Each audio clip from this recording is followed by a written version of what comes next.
এই মুহূর্তে তিস্তা নদীর পানি বিপদ সীমার 30 সেন্টিমিটার উপর দিয়ে প্রবাহিত হচ্ছে। হ্যাঁ প্রিয় দর্শক, প্রচন্ড গতিতে ভারত থেকে পানি বাংলাদেশের দিকে ধুয়ে যাচ্ছে।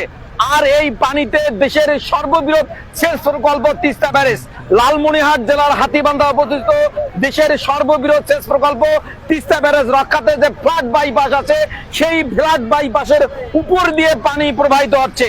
এই ফ্লাড বাইপাস যদি কোনোভাবে ভেঙে যায় তাহলে পানি হাতীবান্ধা শহরে প্রবেশ করবে, ফলে রেলপথ সহ হাতীবান্ধা উপজেলা পরিষদ সহ হুমকিতে পড়তে পারে। প্রিয় দর্শক, প্রচন্ড গতিতে পানি ধুয়ে আসছে বাংলাদেশের দিকে।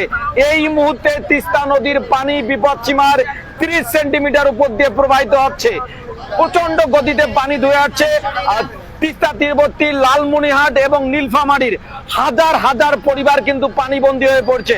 আমরা যতটুকু জানতে পেরেছি, আমাদের কাছে যে খবর, সেই খবর বলছে এই মুহূর্তে হাতীবান্ধা উপজেলার যে মেডিকেল মোড় থেকে গড্ডিমারি তালেব মোড় হয়ে বড়খাতা বাইপাস সড়কটি আছে,